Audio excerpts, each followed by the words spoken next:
Hello दोस्तों, आइए आज हम सब घटना चक्र के बिहार स्पेशल में पॉलिटी को समाप्त करते हैं और इससे संबंधित आगे ज्योग्राफी आएगा। ज्योग्राफी को भी समाप्त करने की कोशिश करते हैं। इसे पॉलिटी तो निश्चित ही समाप्त कर दिया जाएगा इसमें। आइए देखते हुए हम सब आगे बढ़ते हैं। राजनीतिक परिदृश्य, इससे पहले हम सब जो है ना, इससे पहले हम सब हिस्ट्री जो ना, बिहार स्पेशल का इतिहास पूरा समाप्त कर दिए हैं। वीडियो चैनल पे मिल जाएगा आपको।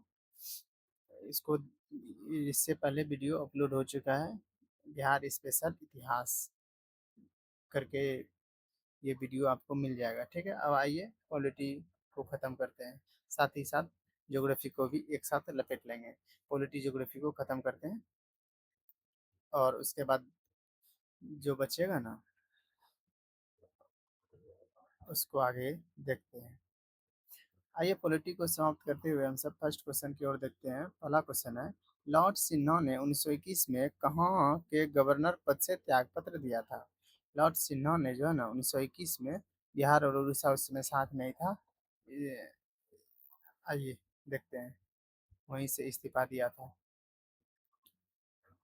उसका डिटेल आंसर है, सत्येंद्र प्रसन्न सिन्हा का जन्म 24 मार्च 1863 को बंगाल के बीरभूम के रायपुर में हुआ था।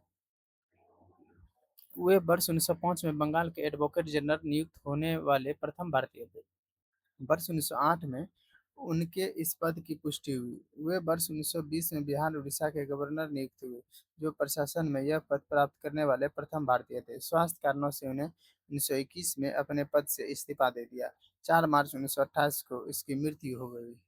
आइए नेक्स्ट क्वेश्चन देखते हैं, बिहार के प्रथम भारतीय गवर्नर कौन थे? ये यही है जो ऊपर हम सब डिटेल देखे, सत्येंद्र प्रसाद सिन्हा जो है बिहार के प्रथम भारतीय गवर्नर थे। आइए, इनमें से बिहार के प्रथम राज्यपाल कौन थे? बिहार के प्रथम राज्यपाल जो है sir James David shifter. Sir James David shifter. आइए, सर जेम्स डेविड शिफ्टर कब कब पद पर रहे? आइए देखते हैं, 26 अप्रैल 1929 से 25 अगस्त 1929 तक, फिर 5 जून 1930 से और 31 सितंबर 1930 तक, फिर 7 अप्रैल 1932 से 12 अक्टूबर 1934 तक, फिर 11 फरवरी 1935 से 31 मार्च 1936 तक बिहार और उड़ीसा के राज्यपाल रहे, और फिर 1 अप्रैल 1936 से 10 मार्च 1937 तक बिहार के राज्यपाल रहे। बिहार और उड़ीसा प्रांत के विभाजन के बाद वे बिहार के पहले राज्यपाल बने थे। उनके बाद 11 मार्च 1937 को sir Morris Garnier Hallett Bihar के राज्यपाल बने। ठीक है, आइए अब नेक्स्ट क्वेश्चन देखते हैं हमसे। भारत सरकार अधिनियम 1935 के तहत बिहार विधान परिषद के प्रथम निर्वाचित सभापति कौन थे? ये 1935 के तहत जो है बिहार विधानसभा परिषद के प्रथम निर्वाचित सभापति जो है राजीव रंजन सिन्हा थे। राजीव रंजन सिन्हा, ये बीपीएससी टीआरई में पूछा गया क्वेश्चन है। भारत सरकार अधिनियम 1935 के तहत बिहार विधान परिषद में 29 सदस्य थे। इसके तहत सदस्यों के चुनाव अप्रत्यक्ष रूप से होता था और कुछ को मनोनीत भी किया जाता था। राज्यपाल के आदेश से राय बहादुर सतीश चंद्र सिन्हा इसके अध्यक्ष बने। बाद में राजीव रंजन सिन्हा अध्यक्ष चुना गया। ठीक है, आइए नेक्स्ट क्वेश्चन की ओर हम सब। भारत सरकार अधिनियम 1935 के तहत बिहार विधान परिषद के प्रथम निर्वाचित सभापति कौन थे? ये राजीव रंजन सिन्हा, ये है राजीव रंजन सिन्हा। 70वीं बीपीएससी में पूछा, टीआरई में भी पूछा, इसलिए क्वेश्चन को अच्छे से देखना। निम्नलिखित में से किस अधिनियम ने बिहार के एक एक सदनीय विधान मंडल को द्विसदनीय में बदल दिया? बिहार विधानसभा और बिहार विधान परिषद। ये है भारत सरकार अधिनियम 1935। ये भारत सरकार अधिनियम 1935 के तहत जो है बिहार के एक सदनीय विधान मंडल को द्विसदनीय में बदल दिया, बिहार विधानसभा 1935 के तहत। आइए इसका व्याख्या देते हैं। भारत सरकार अधिनियम 1935 के प्रावधानों के आधार पर बिहार और उड़ीसा को पृथक कर दो प्रांत बनाए गए। प्रांतीय स्वायत्तता का प्रारंभ की गई। इसी अधिनियम के प्रावधानों के तहत 6 प्रांतों यानी मद्रास, बम्बई, बंगाल, संयुक्त प्रांत, बिहार एवं असम में जो है द्विसदनीय विधायिका स्थापित की गई। तदनुसार बिहार के एक सदनीय विधानमंडल को द्विसदनीय बिहार विधानसभा और बिहार विधान परिषद में बदल दिया गया। इसके अनुसार बिहार के पूर्व में कार्यरत प्रांतीय विधायी परिषद का नामकरण बिहार विधानसभा के रूप में किया गया तथा उच्च सदन के रूप में बिहार विधान परिषद का गठन किया गया। आइए नेक्स्ट क्वेश्चन देखते हैं सर। बिहार में 1937 में गठित प्रथम भारतीय मंत्रिमंडल का नेतृत्व किसने किया? ये मोहम्मद यूनुस ने। 1937 में जो गठित प्रथम भारतीय मंत्रिमंडल का नेतृत्व किसने किया था? मोहम्मद यूनुस ने। आइए देखते हैं बिहार के में वर्ष 1937 में गठित प्रथम बिहार मंत्रिमंडल का नेतृत्व मोहम्मद यूनुस ने जो ना 1/4/1937 से 19/7/1937 तक चौथा महीना 7वां महीना तक किया। इसके बाद श्री कृष्ण सिंह ने बिहार के प्रीमियर के रूप में कार्यभार ग्रहण किया। इसके बाद श्री कृष्ण सिंह आए। स्टार्टिंग में जो है ना मोहम्मद यूनुस ने कार्यभार संभाला, उसके बाद श्री कृष्ण सिंह आए। मार्च 1939 में बिहार के मुख्यमंत्री कौन बने? इसका आंसर देगा उपयुक्त में से कोई नहीं है। मार्च 1939 में बिहार के मुख्यमंत्री कौन बने? कोई नहीं है। आइए देखते हैं। 20 जुलाई 1937 से 31 अक्टूबर 1939 के बीच श्री कृष्ण सिंह लगातार बिहार प्रांत के प्रीमियर यानी प्रांतीय शासन प्रमुख रहे। मार्च 1939 इन्हीं तिथियों के भीतर आता है, इस इसलिए उस समय बिहार के शासन प्रमुख आज की भाषा में मुख्यमंत्री श्री कृष्ण सिंह ही थे। चूंकि प्रश्न में प्रीमियर नहीं बल्कि मुख्यमंत्री पूछा गया, इसीलिए बिहार लोकसभा आयोग ने इस प्रश्न का उत्तर डी लिया। समझ गए दोस्तों? 71वीं बीपीएससी का क्वेश्चन है और किस तरह ले रहा है देखिए। सीधा बोल रहा प्रीमियर नहीं लिखा है इसीलिए मुख्यमंत्री था, इसीलिए इसका आंसर डी लिया। मार्च 1939 में बिहार के प्रीमियर आगे लगना लगता तब श्री कृष्ण सिंह सही होते। ये सिर्फ मुख्यमंत्री हैं इसीलिए इनमें से कोई नहीं ले लिया। गलती से बचने का ये सब उपाय और कुछ नहीं। इनमें से किसने जो है बिहार में पहले कांग्रेस मंत्री सभा का नेतृत्व किया? यह है श्री कृष्ण सिंह ने। श्री कृष्ण सिंह जिन्हें श्री कृष्ण सिन्हा के नाम से जाना जाता है, बिहार के प्रथम मुख्यमंत्री थे। वर्ष 1937 के प्रथम कांग्रेस मंत्री सभा में बिहार के प्रीमियर बने और ये 20 जुलाई 1937 से 31 अक्टूबर 1939 तक 2 जनवरी 1946 से 39 के बाद 2 जनवरी 1946 से फिर 31 जनवरी 1961 तक बिहार के प्रीमियर एवं मुख्यमंत्री थे। श्री कृष्ण सिंह कब कब रहे ध्यान से देना। 20 जुलाई 1937 से 31 अक्टूबर 1939 तक और फिर 2 जनवरी 1946 से 31 जनवरी 1961 तक बिहार के प्रीमियर एवं मुख्यमंत्री थे। बिहार के प्रथम मुख्यमंत्री कौन थे? श्री कृष्ण सिंह। फरवरी 1938 में बिहार की चुनी हुई सरकार ने किस कारणवश इस्तीफा दे दिया? ये राजनीतिक बंदियों को छोड़ने के कारण, राजनीतिक बंदियों को छोड़ने के लिए कांग्रेस पार्टी बोल रही थी, नहीं छोड़ा इसीलिए इस्तीफा दे दिया गया। वर्ष 1935 में भारत शासन अधिनियम के तहत आधार पर फरवरी 1937 में प्रांतीय विधानमंडल के चुनाव संपन्न हुए और जुलाई 1937 में 6 प्रांत में कांग्रेस ने अपने मंत्रिमंडल गठित किए। ये प्रांत मद्रास, बम्बई, मध्य प्रांत, बरार, उड़ीसा, बिहार संयुक्त यानी उड़ीसा, बिहार और संयुक्त प्रांत। बाद में उत्तर पश्चिम सीमांत प्रांत और असम में भी कांग्रेस ने सहयोगी दलों के साथ मिलकर अपना मंत्रिमंडल गठित किया और 1936-37 के चुनाव में राजनीतिक कैदियों की रिहाई कांग्रेस के प्रमुख मुद्दों में से एक था। राजनीतिक कैदियों की रिहाई, कांग्रेस के विभिन्न प्रांतों की सरकारों ने राजनीतिक कैदियों को रिहा करने का प्रयास किया, परंतु राज्य के गवर्नर ने इससे प्रयास का विरोध किया। परिणाम स्वरूप उत्तर प्रदेश तत्कालीन संयुक्त प्रांत जिसे कहते हैं हम सब एवं बिहार की चुनी हुई कांग्रेसी सरकार ने 15 फरवरी 1938 को त्याग पत्र दे दिया था। श्री कृष्ण सिंह द्वारा गठित बिहार के निर्वाचित सरकार ने फरवरी 1938 में किस कारण से इस्तीफा दे दिया? यह है राजनीतिक कैदियों को छोड़ने के कारण। राजनीतिक कैदियों को छोड़ने के कारण इस्तीफा दे दिया। बिहार से भारतीय संविधान सभा का सदस्य कौन था? बिहार से जो है ना भारतीय संविधान सभा का सदस्य जो है उपयुक्त में से एक से अधिक हो जाएगा। ये राजेंद्र प्रसाद आइए देखते हैं कौन कौन थे। सच्चिदानंद सिन्हा है। हाँ। 9 दिसंबर 1946 को बिहार के सच्चिदानंद सिन्हा संविधान सभा के अस्थायी अध्यक्ष नामित किए गए। और 11 दिसंबर 1946 को डॉक्टर राजेंद्र प्रसाद संविधान सभा के पहले अस्थायी अध्यक्ष चुने गए। बिहार से संविधान सभा के 36 सदस्य चुने गए थे, जिसमें अनुग्रह नारायण सिन्हा और राजेंद्र प्रसाद, जगजीवन राम, सच्चिदानंद सिन्हा इत्यादि प्रमुख थे। इसीलिए एस एन सिन्हा यानी अनुग्रह नारायण सिन्हा भी हो गया, ये भी हो जाएगा। और राजेंद्र प्रसाद तो हो गया। और जगजीवन राम का भी है। और जगजीवन राम हो गया। और श्यामानंदन प्रसाद मिश्रा नहीं है, ये तीन है। एक से देखो। बलदेव सहाय ने महाधिवक्ता के पद से त्यागपत्र कब दिया? बलदेव सहाय ने महाधिवक्ता के पद से त्यागपत्र कब दिया? 1942 में। बलदेव सहाय ने महाधिवक्ता के पद से त्यागपत्र दिया 1942 में। अगस्त अगस्त 1940 तथा क्रिप्स मिशन 1942 की असफलताओं ने अंततः भारत छोड़ो आंदोलन को जन्म दिया। इस दौरान देश में राष्ट्रीय सरकार की स्थापना की मांग को अस्वीकार किए जाने पर 7 से 8 अगस्त 1942 को बम्बई के ग्वालियर टैंक मैदान में अखिल भारतीय कांग्रेस कमेटी की बैठक में बर्ता प्रस्ताव को पुष्टि कर दी गई। भारत छोड़ो आंदोलन 9 अगस्त 1942 को शुरू होते ही ब्रिटिश सरकार ने कांग्रेस के सभी उच्च स्तरीय नेताओं को ऑपरेशन जीरो आवर के तहत गिरफ्तार कर दिया गया।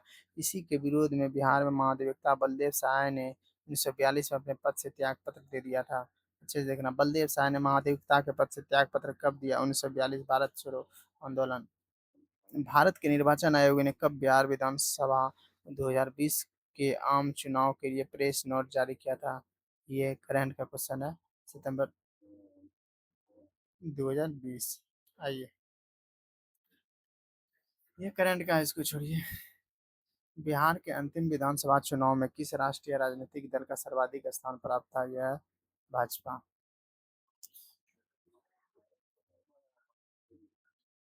आइए, फरवरी 2000 में संपन्न बिहार लोकसभा आयोग में 124 सीटें मिले, किंतु राष्ट्रीय जनता इसको छोड़िए, हटाइए। यहाँ से हम सब आइए। 18वीं बिहार विधानसभा चुनाव 2025 में सर्वाधिक सीटें भारतीय जनता पार्टी 89 प्राप्त हुई। ठीक है, 2025 में सर्वाधिक सीटें जनता पार्टी भारतीय जनता पार्टी को 89 प्राप्त। उसके तत्पश्चात जो है ना, जनता दल यू यानी जनता दल यू को 85 सीटें प्राप्त हुई। अतः सर्वाधिक सीटों के रूप में राष्ट्रीय जनता दल भारतीय जनता पार्टी होगी।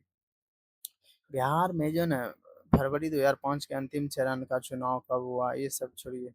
आइए नेक्स्ट क्वेश्चन 2005-10 का है, इसे भी छोड़ के आगे बढ़ते हैं हम सब। आइए, लेटेस्ट डाटा के अनुसार 2025 में देखते हैं, इसको देखना जरूरी है।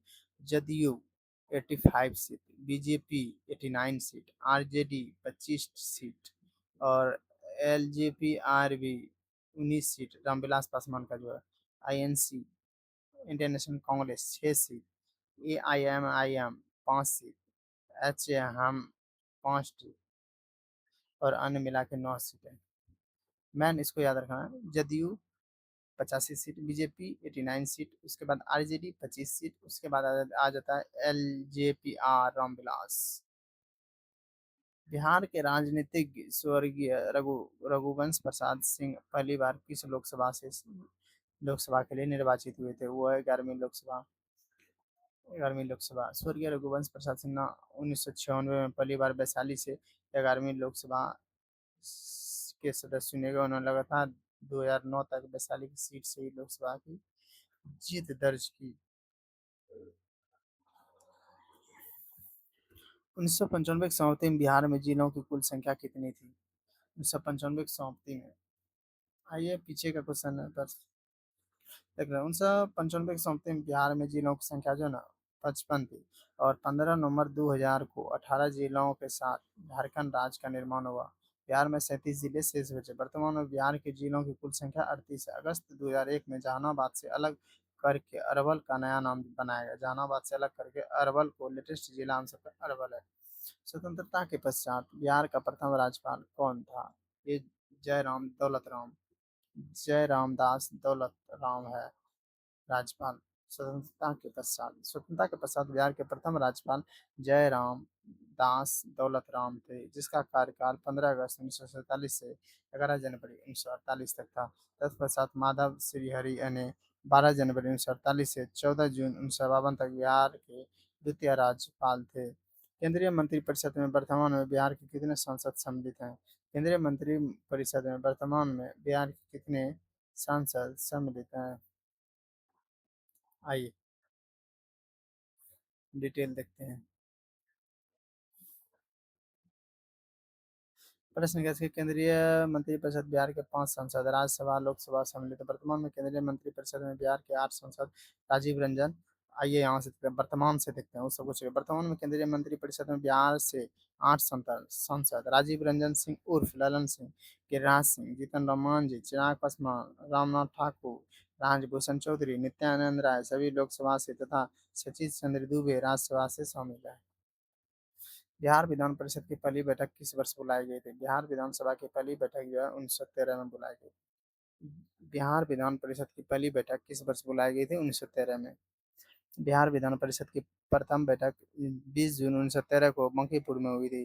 भारतीय परिषद अधिनियम 1861 व 1909 से 12 ता संशोधित के तहत बिहार और उड़ीसा विधान परिषद का गठन किया गया, जिसमें 3 पदेन सदस्य और 21 निर्वाचित सदस्य एवं 19 मनोनीत सदस्य रखे गए थे।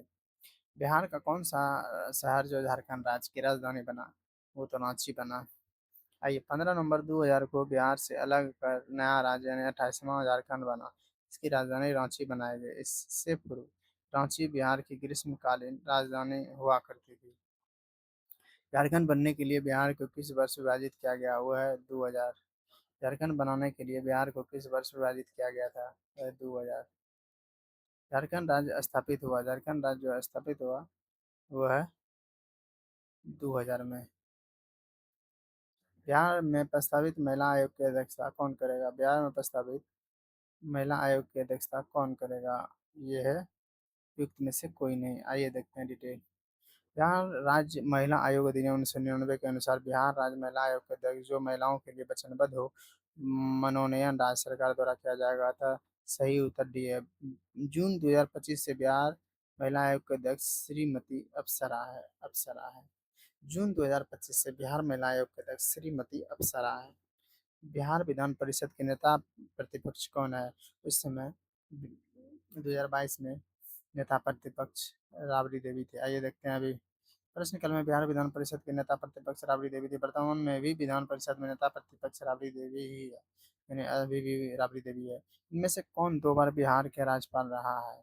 ये अखलाक उर रहमान किदवई।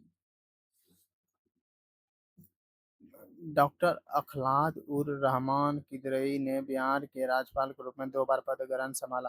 उन्होंने बिहार के राज्यपाल के रूप में पहली बार 20 सितंबर 1979 को पदभार संभाला और 15 मार्च 1985 तक इस पद पर बने रहे। उसके पश्चात 14 अगस्त 1993 को बिहार के राज्यपाल का पदभार ग्रहण किया और 26 अप्रैल 1998 तक इस पद पर बने रहे। आइए बिहार के प्रथम गैर कांग्रेस मुख्यमंत्री कौन था? वह गैर कांग्रेस मुख्यमंत्री बिहार के प्रथम गैर कांग्रेस मुख्यमंत्री महामाया प्रसाद सिन्हा थे। बिहार के प्रथम गैर कांग्रेसी यानी जन क्रांति दल मुख्यमंत्री महामाया प्रसाद सिन्हा थे। वे 5 मार्च 1967 से 28 जनवरी 1968 तक बिहार के मुख्यमंत्री रहे।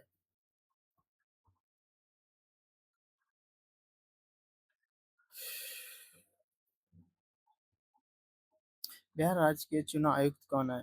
उस समय के चुनाव आयुक्त एल.एम. मजूमदार थे। 2001 का तो अभी बातें छोड़िए। वर्तमान में विनोद सिंह गुंजारिया बिहार के मुख्य निर्वाचन पदाधिकारी। वर्तमान में विनोद सिंह गुंजियाल बिहार के मुख्य निर्वाचन पदाधिकारी हैं। निम्न में से कौन जो है बिहार एवं झारखंड के सह राज्यपाल हैं? सह राज्यपाल जो है विनोद कुमार पांडे। निम्नलिखित में कौन जो है बिहार और झारखंड के सह राज्यपाल है? विनोद कुमार पांडे। विनोद कुमार पांडे बिहार एवं झारखंड के सह राज्यपाल थे। वर्तमान में आरिफ मोहम्मद खान बिहार के राज्यपाल हैं। पटना महानगर पालिका में वार्डों की संख्या है। यही लेटेस्ट डाटा नहीं है। पटना महानगर पालिका में वार्डों की संख्या 75 है। पटना नगर निगम की स्थापना 15 अगस्त 1952 को पटना नगर निगम अधिनियम 1951 के द्वारा की गई थी, याद रखना है। पटना महानगर निकाय में वार्डों की संख्या 75 है। पटना नगर निगम की स्थापना 15 अगस्त 1952 को किया गया था। 15 अगस्त 1952 को किया गया था। बिहार लोकसभा सॉरी बिहार में लोकसभा में सांसदों की संख्या कितनी है? ये 1995 का डाटा है, इसीलिए झारखंड समिति को सम्मिलित किया गया। आइए व्याख्या में अलग अलग करते हैं। तत्कालीन संयुक्त बिहार में लोकसभा की सभा उस समय के संयुक्त बिहार में 54 सीटें थे। 15 नवंबर 2000 को झारखंड राज्य निर्माण के उपरांत बिहार में लोकसभा की सीटें 40 रह गई। और 15 नवंबर 2000 के पूर्व की स्थिति, लोकसभा में 54 सीटें और राज्यसभा में 22 सीटें थी। और 15 नवंबर 2000 के पश्चात की सीटें, लोकसभा में 40 सीटें और राज्यसभा में 16 सीटें। ये देखिए, संयुक्त में जब थी बिहार और झारखंड, उसमें लोकसभा में 54 सीटें और राज्यसभा में 22 सीटें थी। ध्यान रखना, लोकसभा में राज्यसभा में 22 सीटें। और अलग होने के बाद 15 नवंबर 2000 को झारखंड राज्य अलग होने के बाद लोकसभा में 40 सीटें, राज्यसभा में 16 सीटें। बिहार लोकसभा सीटों की संख्या ये 54 उस समय के हिसाब से थी, फिर तो 40 हो गई। बिहार लोकसभा के लिए कितने सदस्य चुने जाते हैं? बिहार लोकसभा के लिए 40 सदस्य चुने जाते हैं। हाल ही में बिहार से कौन सा नया राज्य बना है? वो तो झारखंड बना है। किस वर्ष झारखंड राज्य अस्तित्व में आया? झारखंड राज्य अस्तित्व में आया 2000 में। बिहार बिहार विधानसभा के अनुसूचित जाति के उम्मीदवारों के लिए कितने सीटें आरक्षित है? बिहार विधानसभा में अनुसूचित जाति के उम्मीदवारों के लिए कितने सीटें आरक्षित है? यह 38 सीटें। बिहार विधानसभा में कुल 243 सीटें सदस्य हैं, जिसमें से 203 सदस्य सामान्य और 38 अनुसूचित जाति और 2 सीटें अनुसूचित जनजाति के लिए आरक्षित। ये आरक्षित है 38 अनुसूचित जाति के लिए और 2 अनुसूचित जनजाति के लिए, और समान सीटें 202 है। ध्यान रखना, बिहार में जो पंचायत निकायों में महिलाओं को 50% का आरक्षण किस वर्ष प्रदान किया गया था? ये किया गया था 2006 में। ध्यान रखना ये भी। बिहार में पंचायत निकायों की महिलाओं को 50% का आरक्षण जो है ना, लगभग, किंतु 50% से अधिक नहीं, आरक्षण बिहार पंचायत राज अधिनियम 2006 के तहत प्रदान किया गया था। बिहार में जो है त्रिस्तरीय पंचायती राज प्रणाली में सबसे निचले स्तर पर ग्राम पंचायत होता है, प्रखंड स्तर, उसके बाद पंचायत, प्रखंड स्तर पर पंचायत समिति, उसके बाद जिला स्तर पर जिला परिषद है। रामविलास पासवान ने अपना राजनीतिक सफर किस राजनीतिक दल से प्रारंभ किया था? वो था संयुक्त सोशलिस्ट पार्टी। आइए देखते हैं।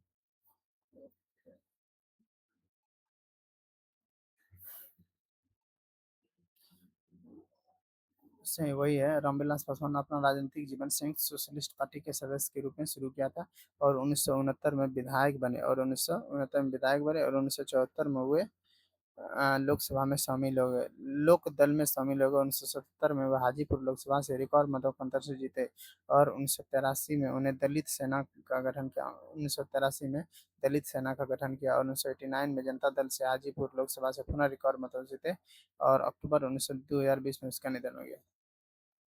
बिहार राज्यपाल उस समय लेटेस्ट नहीं है डाटा, इसलिए आइए आइए बिहार के राज्यपाल वर्तमान में देखते हैं। बिहार के राज्यपाल वर्तमान में आरिफ मोहम्मद खान।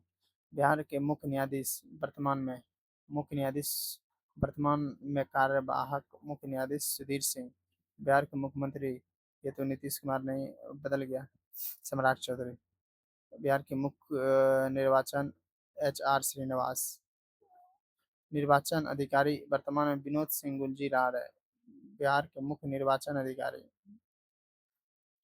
विनोद सिंह गुंजियार, याद रखना।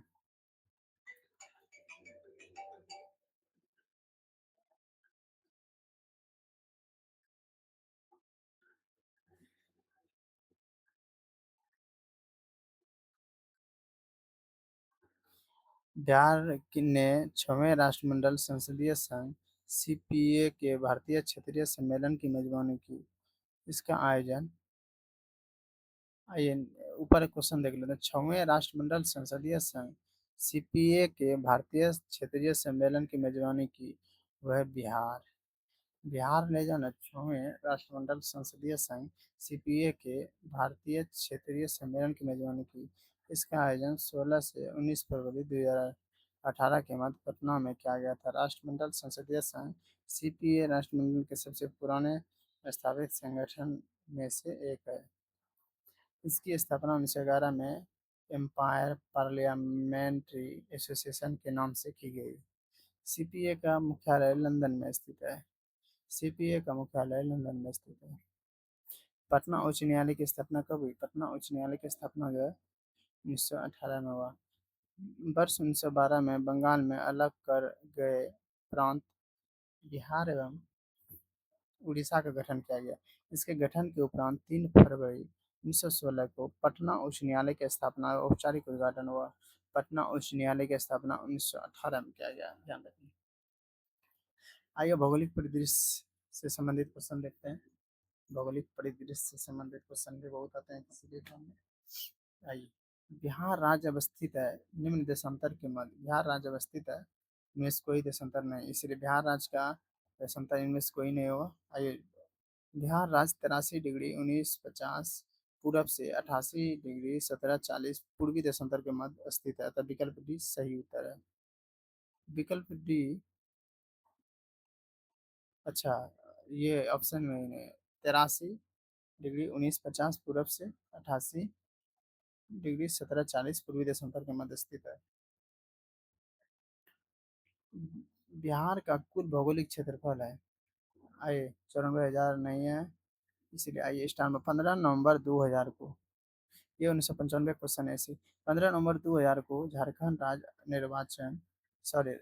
राज्य निर्माण के पश्चात बिहार का जो वर्तमान क्षेत्रफल है, बिहार का वर्तमान क्षेत्रफल 94,163 वर्ग किलोमीटर है। यह संपूर्ण भारत के क्षेत्रफल का लगभग 2.86% है। यह क्षेत्रफल की दृष्टि से भारत के राज्यों एवं केंद्र शासित प्रदेशों में समग्र रूप से 13वें लद्दाख केंद्र शासित प्रदेश शामिल करने के स्थान स्थान पर स्थित है।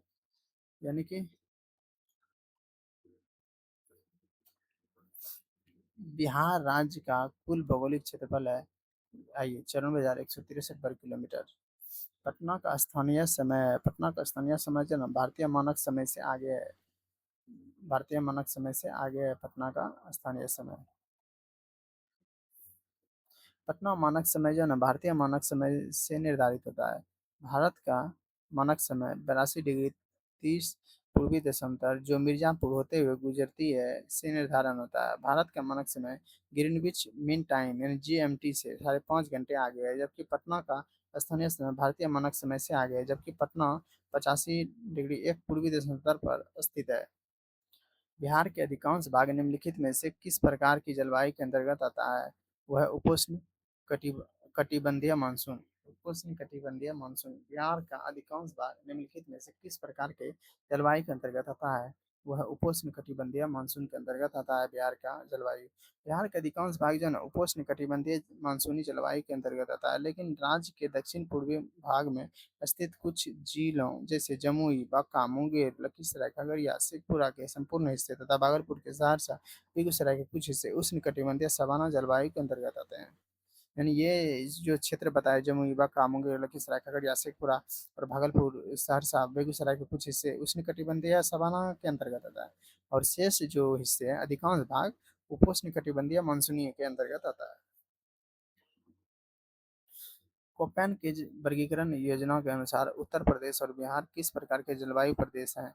कोपेन कोपेन के वर्गीकरण योजना के अनुसार उत्तर प्रदेश और बिहार जो है सी डब्ल्यू जी के अंतर्गत आता है, ध्यान रखना। भारत मौसम विज्ञान के अनुसार कोपेन की जलवायु वर्गीकरण योजना के तहत बिहार राज्य के दक्षिणी पूर्वी भाग में स्थित जिले अर्थात जमुई, बांका, मुंगेर, लखीसराय, खगड़िया, शेखपुरा संपूर्ण हिस्से, भागलपुर, सहरसा और बेगूसराय के कुछ हिस्से एडब्ल्यू प्रकार के जलवायु प्रदेश में जबकि राज्य के शेष हिस्से सी डब्ल्यू ए प्रकार के जलवायु प्रदेश के अंतर्गत आते हैं। एनसीईआरटी के अनुसार कोपेन के वर्गीकरण के तहत CWG जलवायु दशा का विस्तार गंगा के मैदानी पूर्वी राजस्थान और उत्तरी मध्य प्रदेश और पूर्वोत्तर भारत के अधिकांश हिस्से विस्तृत हैं, तथा गंगा के मैदान के अंतर्गत उत्तर प्रदेश तथा बिहार दोनों राज्य शामिल है। इस आधार पर उत्तर प्रदेश तथा बिहार में CWG जलवायु दशा पाई जाती है, अतः इस आधार पर बिहार लोकसभा आयोग ने इस प्रश्न का उत्तर विकल्प बी को सही माना है। कोपेन के जलवायु वर्गीकरण के अनुसार उत्तर बिहार के जलवायु किससे प्रदर्शित की जा सकती है? ये है CWG।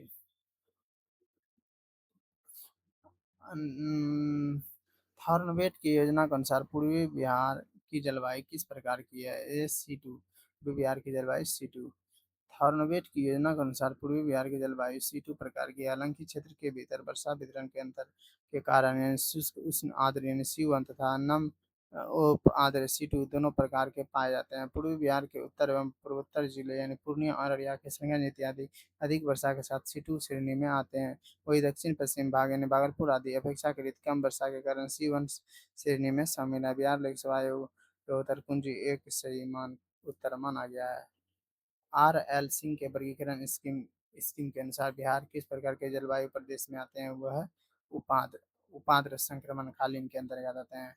RL सिंह के वर्गीकरण स्कीम के अनुसार बिहार उपाद्र संक्रमण कालीन प्रकार के जलवायु प्रदेश में आता है। RL सिंह ने वर्ष 1971 में अपने जलवायु प्रभावों को प्रस्तुत किया।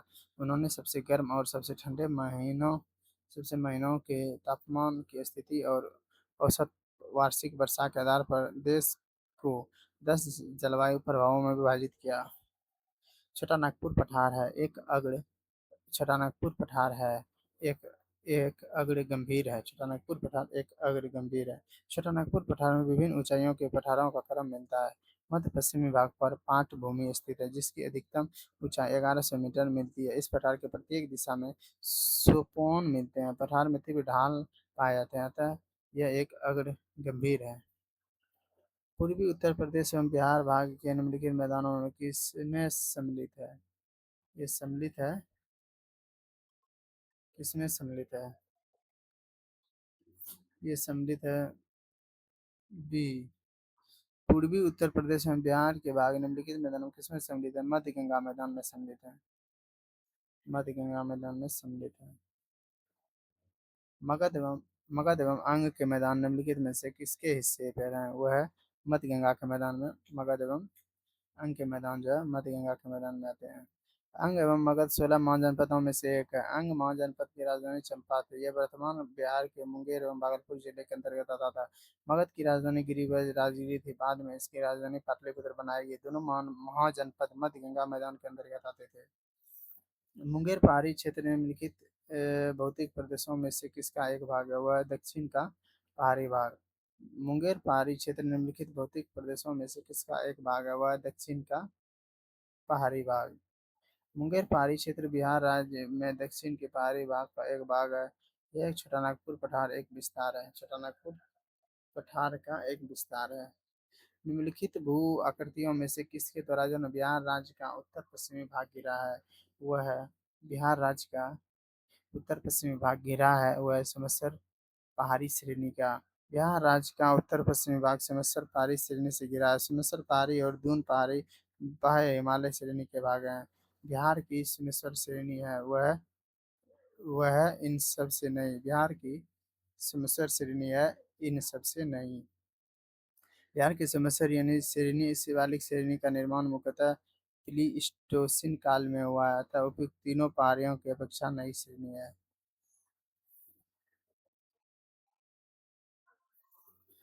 आइए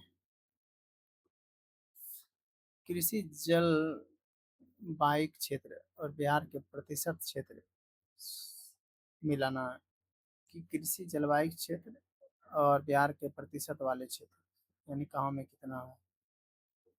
उत्तर उत्तर तथा उत्तर तथा उत्तर पूर्वी बिहार के मैदान जो है ना इतना 29.87% क्षेत्र के अंतर्गत आता है। और बिहार दक्षिणी बिहार का मैदान जो है दक्षिणी बिहार का मैदान 23.71% के साथ आता है। फर्स्ट दोनों आमने सामने सही है। और छोटानागपुर पठार 26.14% ये भी से छोटानागपुर पहाड़ियाँ 20.28% के अंतर्गत आता है। सब आमने सामने 1 2 3 4 सही है। ठीक है।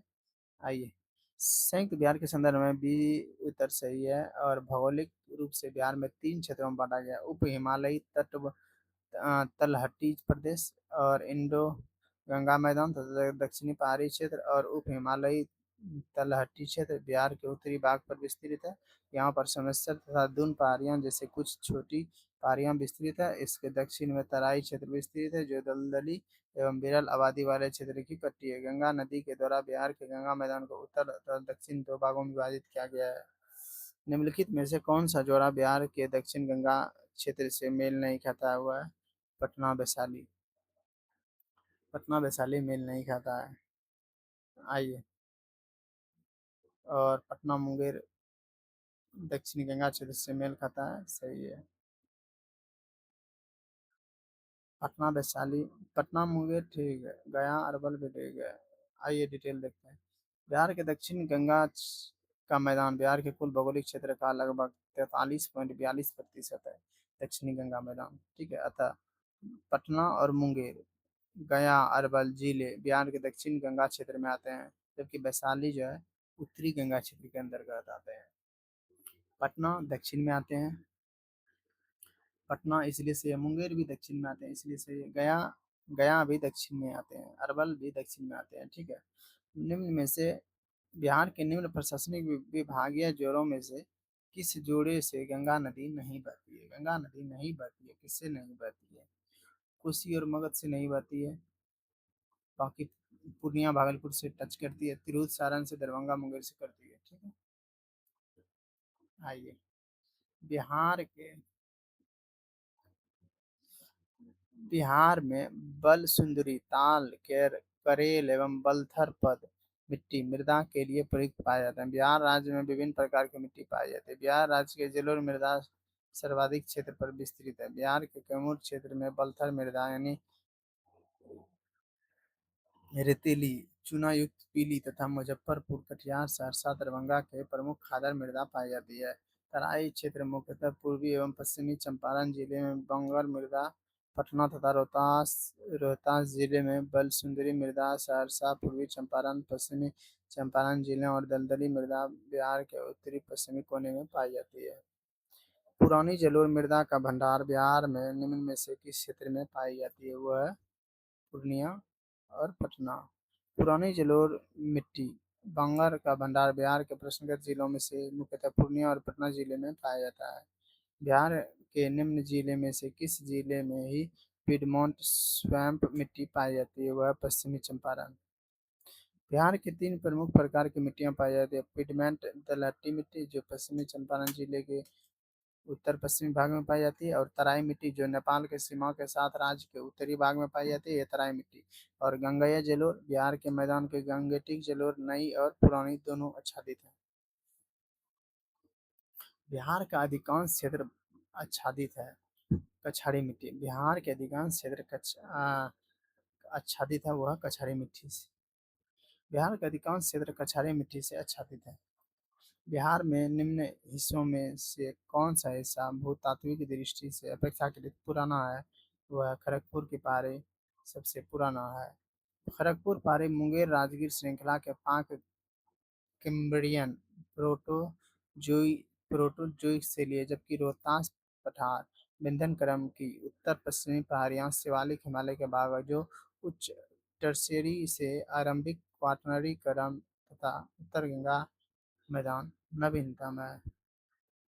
बिहार की भौगोलिक संरचना बिहार की भौगोलिक संरचना चट्टानी प्रणालियों से बनी है।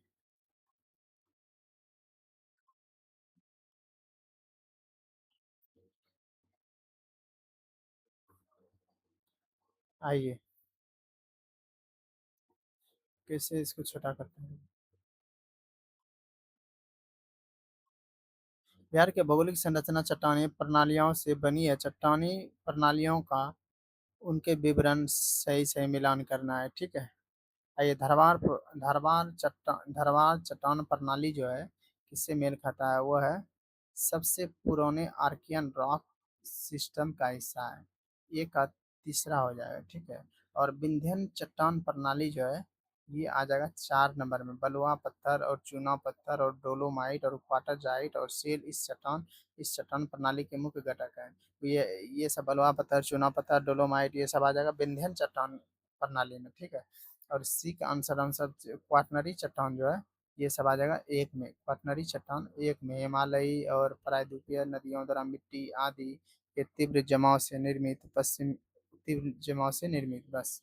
अब जो बचा तृतीय चट्टान प्रणाली, ये आ जाएगा 2 नंबर में।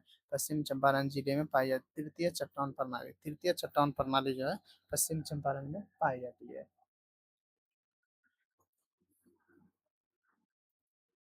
आइए, बिहार की भौगोलिक संरचना चट्टानी प्रणालियों से बनी है। चट्टानी प्रणालियों को उनके विवरण से सुमिलित निम्नलिखित है।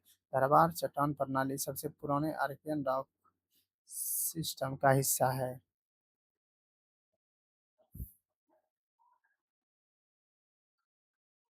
विंध्यन विंध्यन चट्टान प्रणाली बलुआ पत्थर, चूना पत्थर, डोलोमाइट, क्वार्टरजाइट और शेल इस चट्टान प्रणाली का मुख्य घटक है।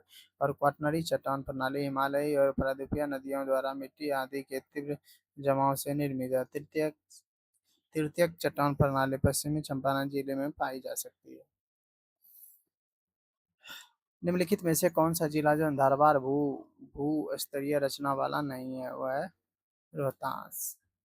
बिहार में जो धरवार भू-स्तरीय रचना वाले जिले दक्षिण पूर्व बिहार में आते हैं। इसके अंतर्गत मुंगेर, नवादा, जमुई जिले शामिल है, जबकि रोहतास दक्षिण पश्चिम बिहार का भाग है। इस क्षेत्र में विंध्यन क्रम की चट्टानें पाई जाती है। बिहार में विंध्यन क्रम की चट्टानें जो है न कैमूर और सोन नदी घाटी रोहतास में पाई जाती है। विंध्यन क्रम की चट्टानें जो है न कैमूर में और सोन नदी घाटी में पाई जाती है। निम्नलिखित में से बिहार का कौन सा भू आकृतिक खंड झारखंड के साथ अपनी सीमा साझा नहीं करता है? वह है मिथिला मैदान जो झारखंड के साथ सीमा साझा नहीं करता है। और गंगा सोन विभाजन करता है, अंग मैदान करता है, मगध मैदान भी करता है। आइए देखते हैं कैसे। बिहार का मिथिला मैदान जो है ना भू आकृतिक खंड झारखंड के साथ अपनी सीमा साझा नहीं करता, जबकि गंगा सोन विभाजन करता है, अंग मैदान भी करता है और मगध के मैदान का भू आकृतिक खंड झारखंड के साथ सीमा साझा करता है। ये ध्यान रखना है। गंगा सोन विभाजन करता है और अंग का मैदान भी करता है, मगध का मैदान भी करता है। कौन नहीं करता है? मिथिला मैदान नहीं करता है। पुराना बिहार का कितना प्रतिशत जमीन जो लेकर झारखंड राज्य बना था? हुआ 45.85%। 45.85% जमीन लेकर बना था। झारखंड राज्य बनने से पूर्व संपूर्ण बिहार का क्षेत्रफल 1,73,877 वर्ग किलोमीटर था। इसमें से 79 यानी 79,714 वर्ग किलोमीटर क्षेत्रफल 15 नवंबर 2000 को झारखंड राज्य का गठन किया गया। यानी 79,714 वर्ग किलोमीटर झारखंड राज्य का क्षेत्रफल है। 15 नवंबर 2000 को झारखंड राज्य का गठन किया गया था।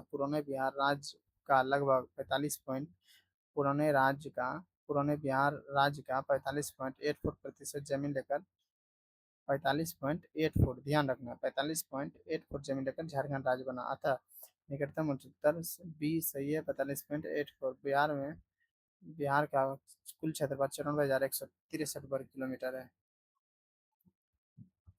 बिहार विविध भौगोलिक पक्षों के संबंध में निम्नलिखित कथनों का मनन कीजिए। ये हो जाएगा सही कौन सा है, ये देखना है हम सबको।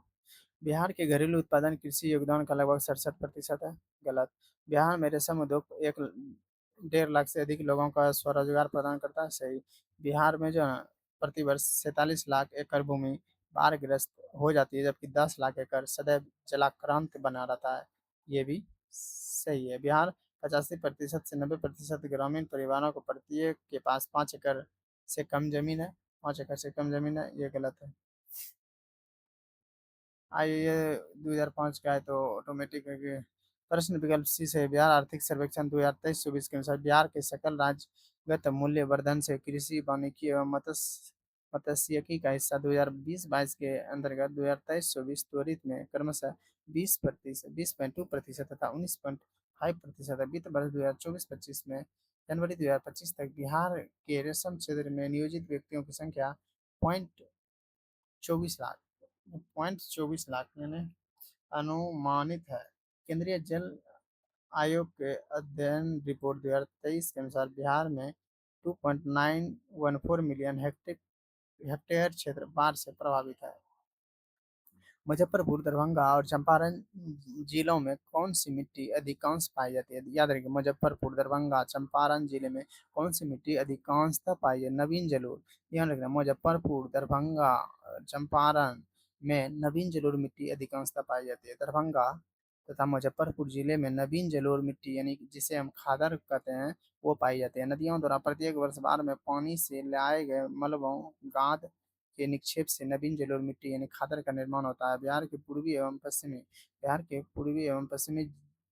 पश्चिम बिहार के पूर्वी एवं पश्चिमी चंपारण जिले में नवीन जलोढ़ मृदा यानी खादर के साथ साथ तराई तथा बालसुंदरी मृदा भी पाई जाती है। पश्चिमी चंपारण एवं पूर्वी चंपारण में जो है ना खादर नवीन जलोढ़ मृदा के साथ साथ तराई एवं बालसुंदरी मृदा भी पाई जाती है। ध्यान रखना है, बाल सुंदरी और तराई मिट्टी जो है ना वो पूर्वी चंपारण और पश्चिमी चंपारण में ही पाई जाती है। कैमूर पठार किसके लिए प्रसिद्ध है? कैमूर पठार जो है ना चूना पत्थर के लिए प्रसिद्ध है। कैमूर का पठार चूना पत्थर के लिए प्रसिद्ध है। कैमूर पठार रोहतास और तथा कैमूर जिले में स्थित है। यह पठार सेल, चूना पत्थर, बलुआ पत्थर से निर्मित है। इस पठार के चूना पत्थर के आधार पर बंजारी में सीमेंट उद्योग है। इस पठार के चूना पत्थर के आधार पर बंजारी में सीमेंट उद्योग है। उत्तर बिहार के लिए प्रसिद्ध है। उत्तर बिहार के लिए प्रसिद्ध क्या है? बाढ़। उत्तर बिहार के लिए जो ना उत्तर बिहार के लिए प्रसिद्ध है बाढ़, फेमस। उत्तर बिहार 73.63% क्षेत्र उत्तर बिहार का 73.63% क्षेत्र बाढ़ के प्रति संवेदनशील है। इस क्षेत्र में प्रतिवर्ष बाढ़ आने के कारण यहाँ के फसल तथा जनजीवन अस्त व्यस्त हो जाते हैं। निम्नलिखित में से कौन सा शहर जो है बिहार के सबसे पूर्वी भाग में स्थित है? सबसे पूर्वी भाग में स्थित है कटिहार। सबसे पूर्वी भाग में स्थित है ना वह है कटिहार। बिहार के सबसे पूर्वी भाग में कटिहार स्थित है। कटिहार के दक्षिण में भागलपुर तथा झारखंड के साहेबगंज जिला, पूर्व में पश्चिम बंगाल का मालदा और उत्तर में दिनाजपुर जिला है तथा उत्तर और पश्चिम में पूर्णिया है। ब्रह्मयोनी हिल बिहार के किस जिले में? ब्रह्मयोनी हिल जो है ना बिहार के गया जिले में है। ब्रह्मयोनी हिल बिहार के गया जिले में स्थित है, एक पवित्र पहाड़ी है ब्रह्मयोनी हिल। इसका उल्लेख महाभारत और बौद्ध अभिलेखों आदि में मिलता है। गया जिला फल्गु नदी के तट पर अवस्थित है। गया जिला जो है फल्गु नदी के तट पर अवस्थित है। बिहार का कौन सा शहर जो है पांच पहाड़ियों से घिरा है? बिहार का कौन सा शहर पांच पहाड़ियों से घिरा है? ये हो जाएगा, आइए देखते हैं डिटेल में। उपयुक्त में से कोई नहीं, तो सही होगा आंसर। बिहार की राजगीर जो है ना बिहार का राजगीर पांच पहाड़ियों से घिरा है, जिसका उल्लेख जन महाभारत सहित विभिन्न राजगीर है। राजगीर ऑप्शन में नहीं है, इसीलिए उपयुक्त में से कोई नहीं आंसर हो गया। राजगीर ऑप्शन में ही नहीं था। बिहार के राजगीर शहर पांच पहाड़ियों से घिरा है, जिसका उल्लेख जो है ना महाभारत सहित विभिन्न ग्रंथों में मिलता है। राजगीर की पहाड़ियाँ विश्व में प्रसिद्ध है। इस पांच पहाड़ियों के नाम विपुलगिरी, विपुलाचल, रत्नागिरी, उदयगिरी, स्वर्णगिरी और वैभवगिरी गया तीनों ओर से छोटी और चट्टानी पहाड़ी से घिरा है, जिसका नाम मंगला गौरी, श्रृंग स्थान, रामशिला, ब्रह्मयोनी है। बिहार की सीमा से लगने वाला भारत के राज्यों की संख्या है वह है चार। संयुक्त बिहार की सीमा चार राज्यों मध्य प्रदेश, उत्तर प्रदेश, उड़ीसा एवं बंगाल से मिलती है। 15 नवंबर 2000 को हुए विभाजन के पश्चात बिहार की सीमा स्पर्श करने वाले भारतीय राज्य उत्तर प्रदेश, बिहार, पश्चिम बंगाल, झारखंड है। बिहार के निम्नलिखित जिलों में से कौन सा जिला नेपाल के साथ सीमा साझा नहीं करता है? वह पूर्णिया जो है ना नेपाल के साथ सीमा साझा नहीं करता, बाकी मधुबनी करता है, किशनगंज करता है, सीतामढ़ी करता है, सब करता है। आइए देखते हैं कौन कौन करता है। बिहार नेपाल के साथ जो है ना बिहार जो है नेपाल के साथ 729 किलोमीटर लंबी अंतर्राष्ट्रीय सीमा रेखा साझा करता है। बिहार जो है ना नेपाल के साथ 729 किलोमीटर लंबी अंतर्राष्ट्रीय सीमा रेखा साझा करता है। ये भी क्वेश्चन बन सकता है, बिहार जो है नेपाल के साथ कितना किलोमीटर टच अंतर्राष्ट्रीय सीमा रेखा साझा करता है? यह आ जाएगा 729 किलोमीटर अंतर्राष्ट्रीय सीमा साझा करता है बिहार नेपाल के साथ। याद रखना 729 किलोमीटर। नेपाल के साथ बिहार के 7 जिले सीतामढ़ी हो गया, किशनगंज हो गया, अररिया हो गया, सुपौल हो गया, मधुबनी हो गया, पूर्वी चंपारण हो गया, पश्चिमी चंपारण सीमा साझा करते हैं। झारखंड बनने के पश्चात झारखंड बनने के पश्चात बिहार में लगभग कितने जिले रह गए? झारखंड बनने के पश्चात जो बिहार में 37 जिले बन गए, उसके बाद एक जिले भर के 38 जिले हो गए। वो एक जिला जो है ना, जिसे अरबल अरबल जहानाबाद को विभाजित करके बनाया गया था, अरबल, वही उसको लगा के 38 हो गया। 38वां जिला है अरवल, याद रखना है उसको, ठीक है। 38वां जो है अरवल, याद रखना है। और जुलाई 2018 तक पटना जिला बिहार के कितने जिलों में सीमाबद्ध था? वह है 9। जुलाई 2018 तक पटना जिला बिहार के कितने जिले से सीमाबद्ध था? वह है 9। वर्तमान में पटना जिले की सीमा 9 जिले तथा भोजपुर, सारण, वैशाली, समस्तीपुर, बेगूसराय, लखीसराय, जहानाबाद तथा अरवल जिले में से संबंध है।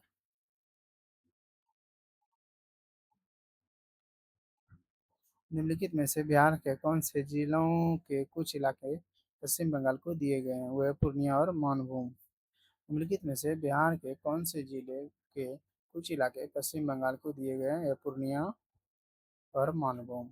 वर्ष 1956 में राज्य के पुनर्गठन के समय संयुक्त बिहार के तत्कालीन मानभूम जिले में स्थित फुलरिया फुलरिया का अधिकांश भाग चास थाना, चांडे थाना, बाराभूम थाना है, पतंबा पुलिस स्टेशन को छोड़कर तथा पूर्णिया के कुछ भाग पश्चिम बंगाल को दिए गए थे।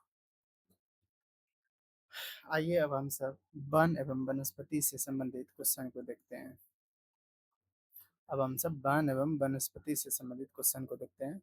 इससे संबंधित जितने भी क्वेश्चन होंगे उसको करते हुए आगे व्याख्या सहित डिटेल देखते हैं। छोटा नागपुर के जंगल हैं। छोटा नागपुर के जंगल जो है ना, वो है 2 और 3 दोनों सही है, यानी कि छोटा नागपुर के जंगल जो है पतझड़ एवं सवाना दोनों सही है। पतझड़ एवं सवाना दोनों। छोटा नागपुर के जंगल जो है पतझड़ एवं सवाना दोनों सही है।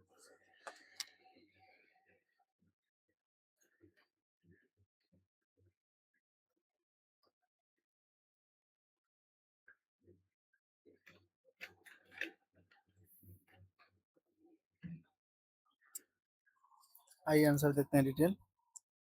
छोटा नागपुर के जंगल मुख्यतः पर्णपाती वनस्पति पाई जाती है, जिसमें महुआ, खैर और सेमल, शीशम, आम, बरगद प्रमुख है तथा यहाँ सवाना प्रकार के वन भी पाए जाते हैं। घास भूमियों यानी झाड़ियों के क्षेत्र में यत्र तत्र वृक्षों की उपस्थिति सवाना प्रकार के वन की विशेषता है। बिहार में जो जंगल फैले हुए हैं, बिहार के जंगल फैले हुए हैं। स्टेट ऑफ फॉरेस्ट रिपोर्ट 1993 के अनुसार बिहार में कुल कुल जो है ना 26.587 लाख हेक्टेयर क्षेत्र पर जंगल थे, और भारत वन स्थिति रिपोर्ट 2023 के अनुसार बिहार में 75 7,532.45 वर्ग किलोमीटर क्षेत्र जो है ना वना आच्छादन है, जो कुल क्षेत्रफल का 8% है।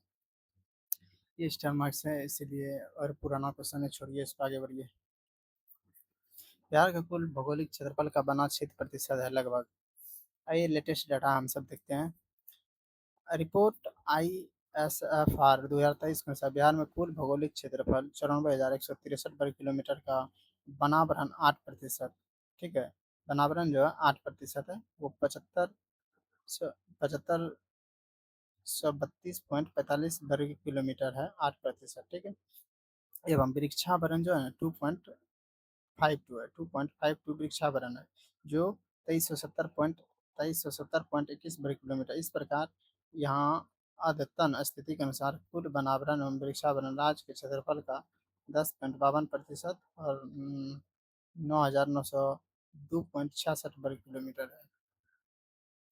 बिहार राज्य के कुल भौगोलिक क्षेत्र की तुलना में समस्त वन क्षेत्र का प्रतिशत है, वो है भारत वन स्थिति रिपोर्ट भारत वन स्थिति रिपोर्ट भारत वन स्थिति रिपोर्ट ISFR 2019 के अनुसार बिहार में कुल भौगोलिक क्षेत्र का वन क्षेत्र 7.84% था। भारत वन स्थिति रिपोर्ट ISFR 2023 के अनुसार बिहार में कुल भौगोलिक क्षेत्र का वन क्षेत्र लगभग 8% है। बिहार में कितना वर्ग मीटर वन क्षेत्र है? वन क्षेत्र है, ये भी गलत होगा। आइए देखते हैं वन क्षेत्र जो है जब देखे थे 7532, 7532 तो दिख नहीं रहा है। उपयुक्त विकल्प इस प्रश्न का सही विकल्प के आधार पर देना संभव नहीं है। भारत वन स्थिति रिपोर्ट 2023 के अनुसार बिहार का कुल वनावरण क्षेत्र जो है 7,532.45 वर्ग किलोमीटर, जो बिहार के कुल भौगोलिक क्षेत्रफल का 8% है। बिहार के अति सघन वन क्षेत्र 387 वर्ग किलोमीटर है, मध्यम सघन वन 3284.21 वर्ग किलोमीटर है तथा खुले वन 38,3,861.24 वर्ग किलोमीटर क्षेत्र में फैले हुए हैं। बिहार के सर्वाधिक तीन वनावरण क्षेत्र वाले जिले कैमूर, महुआ, पश्चिम चंपारण तथा जमुई और न्यूनतम तीन वनावरण क्षेत्र वाले जिले शेखपुरा, अरवल और बक्सर है। सर्वाधिक तीन वनावरण प्रतिशत वाले जिले कैमूर, जमुई, मुंगेर। न्यूनतम तीन वनावरण प्रतिशत वाले जिले शेखपुरा, बक्सर एवं सिवान है। निम्नलिखित में से कौन सा जिला सबसे अधिक घने पतझड़ वाले वन क्षेत्र से घिरा है? वह है पश्चिमी चंपारण। प्रश्नकाल में वर्तमान में पश्चिम चंपारण सबसे अधिक घने पतझड़ वनों से घिरा है। भारत वन स्थिति रिपोर्ट 2023 के अनुसार पश्चिम चंपारण में कुल वन 908.23 वर्ग किलोमीटर है, जिसमें 303.78 अति सघन और 527.25 मध्यम सघन एवं 77.20 वर्ग किलोमीटर खुले वन है। बिहार में क्षेत्र के प्रतिशत के रूप में कुल वन क्षेत्र है, ये हो जाएगा 8%। 8% तो है नहीं। आई एस एफ आर 1999 के अनुसार संयुक्त बिहार झारखंड सहित वनाच्छादन 15.23 थी। उसके बाद आई एस एफ आर 2023 के अनुसार बिहार का सिर्फ वन क्षेत्र जो है 8% है।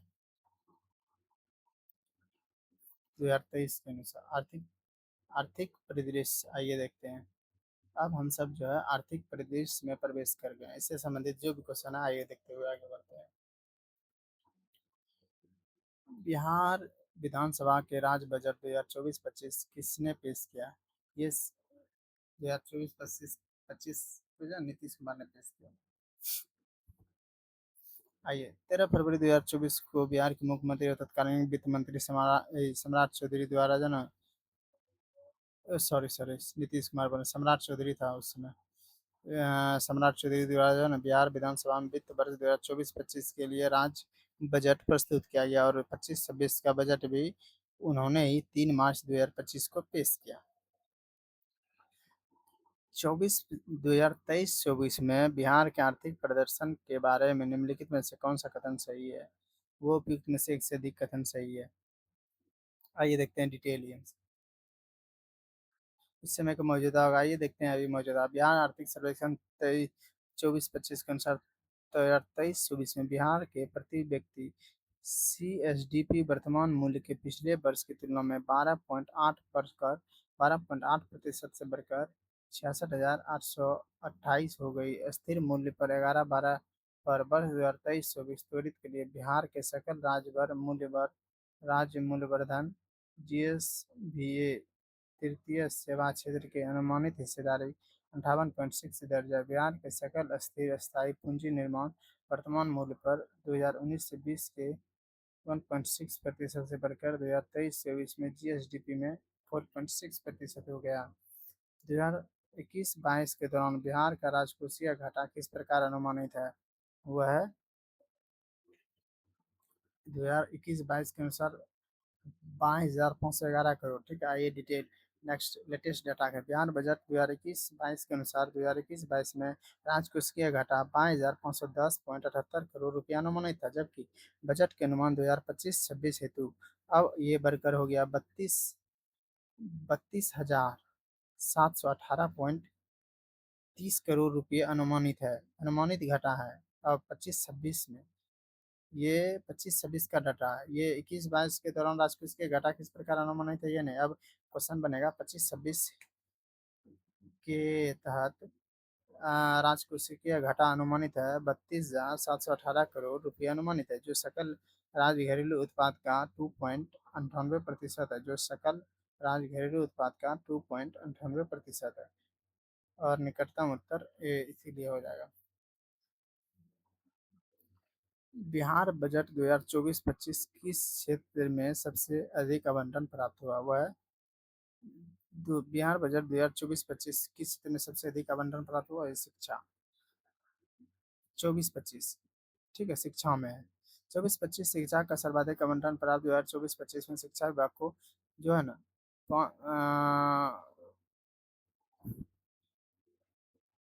52,639.03 करोड़ रुपये का बजट अब प्रस्तावित किया था।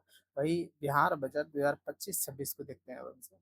बिहार बजट 25-26 में भी शिक्षा विभाग को सर्वाधिक दिया गया है। ध्यान रखना, 24-25 में तो था ही, फिर 25-26 में ही शिक्षा विभाग को ही ज्यादा दिया है। 60,974.87 करोड़, 60,974.87 करोड़ रुपया धनराशि आवंटित की गई। तत्कालीन स्वास्थ्य विभाग को 20,035.80 करोड़ रुपया आवंटित किए गए। स्वास्थ्य विभाग को, स्वास्थ्य विभाग को जितना आवंटित किया उससे 3 गुना। रिश्तिया 60। 2011-12 के आधार पर वर्ष आधार मानते हुए वित्तीय वर्ष 2022-23 के लिए वर्तमान कीमतों पर बिहार का प्रतिवर्ष प्रति व्यक्ति शुद्ध राज्य घरेलू उत्पाद है वो 2011 से शुद्ध राज्य घरेलू उत्पाद 54,111 है। ठीक है, आइए अब डिटेल देखते हैं हमसे। जबकि आर्थिक समीक्षा 2024-25 के अनुसार वित्तीय वर्ष 2022-23 में वर्तमान मूल्य 2011-12 श्रृंखला पर बिहार का प्रति प्रति व्यक्ति शुद्ध राज्य घरेलू उत्पाद 53,478 रुपया वित्तीय वर्ष 2021-22 के लिए 47,296 रुपया दर्ज की गई। इस अवधि के दौरान व्यक्ति एनएचडीपी के संदर्भ में देश के सभी राज्यों यानी संघीय राज्य क्षेत्रों में बिहार सबसे निचले स्थान पर है। बिहार का प्रति बिहार का प्रति व्यक्ति शुद्ध राज्य घरेलू उत्पाद स्थिर कीमतों पर देश की तुलना में कम है। वर्ष 2018-19 में यह था राष्ट्रीय औसत का 33%। बिहार आर्थिक सर्वेक्षण 2019-20 के अनुसार बिहार का प्रति व्यक्ति शुद्ध राज्य घरेलू उत्पाद स्थिर कीमतों पर 2018-19 में 30,617 रुपया था, जबकि राष्ट्रीय स्तर पर यह 92,565 रुपया था। इस प्रकार बिहार के प्रति व्यक्ति आय राष्ट्रीय औसत का 33.1% था, जो कि डी करीब है। बिहार आर्थिक सर्वेक्षण 2024-25 के अनुसार 2023-24 में स्थिर मूल्य 2011-12 के मूल्यों पर बिहार के प्रति व्यक्ति निवल राज्य घरेलू उत्पाद 32,174 रुपये, राष्ट्रीय औसत 1,06,744 रुपया का मात्र 30.14% था। बिहार में सकल घरेलू उत्पाद जीडीपी में कृषि का कितना योगदान है? आइए डिटेल देखते हैं। ये 23-24 के अनुमान के अनुसार देखते हैं। 23-24 बिहार में सकल राज्य मूल्यवर्धन जीएसबीए में कृषि वानिकी एवं मत्स्य का योगदान स्थिर मूल्य 2011-12 पर 19.8% था और विदित हो और द्वितीय तथा तृतीय क्षेत्र का हिस्सा क्रमशः 20%, 60%। बिहार लोकसभा आयोग उत्तर कुंजी में विलोपित कर दिया गया। और बिहार आर्थिक सर्वेक्षण 2024-25 के अनुसार 2023-24 में स्थिर मूल्य 2011-12 में बिहार के सकल राज्य मूल्यवर्धन कृषि वानिकी एवं मत्स्य योगदान 19.5% है। 19-20 में बिहार में जीएसडीपी में कितना 60.2% हिस्सा था? वह सेवा क्षेत्र, 60.2% हिस्सा सेवा क्षेत्र में था। बिहार आर्थिक सर्वेक्षण 2024-25 के अनुसार 23-24 त्वरित में स्थिर मूल्य 2011-12 बिहार के जीएसबीए तृतीय क्षेत्र में सेवा क्षेत्र में 58.6% योगदान है। 58.6% योगदान है। बिहार राज्य के सकल राज्य मूल्य वर्धित जीएसबीए में कृषि और संबद्ध क्षेत्रों का योगदान वित्तीय वर्ष 17-18 में जो है ना 17-18 में स्थिर मूल्य 2011-12 बिहार राज्य के सकल राज्य मूल्यवर्धन में कृषि एवं सहवर्ती क्षेत्र का हिस्सा 2017-18 में 21%। बिहार आर्थिक सर्वेक्षण 2025 24-25 के अनुसार 21.5% था। बिहार आर्थिक सर्वेक्षण 2024-25 के अनुसार 21-22, 2022-23, 2023-24 में स्थिर मूल्य पर सकल राज्य मूल्यवर्धन में कृषि एवं सहवर्ती क्षेत्र का हिस्सा 21.1% और 20.2% और 19.5% है। बिहार अर्थव्यवस्था की कीमत विकास दर वर्ष 2018-19 में स्थिर कीमतों पर क्या थी? ये हो जाएगा 10.53। बिहार अर्थव्यवस्था की विकास दर जो है ना 2018-19 में स्थिर मूल्य पर 10.53% थी। बिहार आर्थिक समीक्षा 2024-25 के अनुसार 10.9 थी। 24-25 के अनुसार 10.9 थी और बिहार आर्थिक समीक्षा 2024-25 के अनुसार वर्ष 2022-23 में अनुमान 23-24 त्वरित अनुमान में बिहार अर्थव्यवस्था की विकास दर 9.8% तथा 9.2% अनुमानित है। वित्तीय वर्ष 2022-23 के लिए राजकोषीय घाटा बिहार के जीएसडीपी का कितना होने का अनुमान था? यह 3.47। बिहार बजट अनुमान 22-23 के अनुसार वित्तीय वर्ष 2022-23 के लिए राजकोषीय घाटा जो है ना 25,885.10 करोड़ रुपया बिहार के जीएसडीपी यानी 74,500 यानी 74,000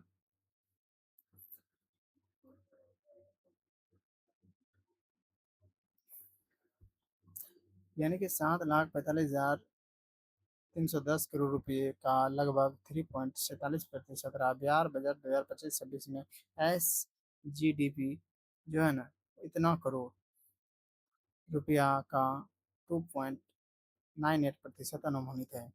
भारत में चालू मूल्यों पर प्रति व्यक्ति न्यूनतम आय वाला राज्य है वह है बिहार। भारत में चालू मूल्यों पर प्रति व्यक्ति न्यूनतम आय वाला राज्य है वह है बिहार। क्वेश्चन है 2005 के, आइए लेटेस्ट डाटा आर्थिक सर्वेक्षण 2024-25 के अनुसार विकल्प ए सही है। बिहार आर्थिक सर्वेक्षण 2024-25 स्थिर मूल्य 2011-12 पर बिहारी की प्रति व्यक्ति आय 2023-24 के तहत 2022-23 में क्रमशः 36,333 रुपया तथा और ये 23-24 में 36,333 रुपया और ये 22-23 में 33,763 है। इस अवधि के दौरान चालू मूल्यों पर क्रमशः 66,828 रुपया तथा 59,244 रुपया।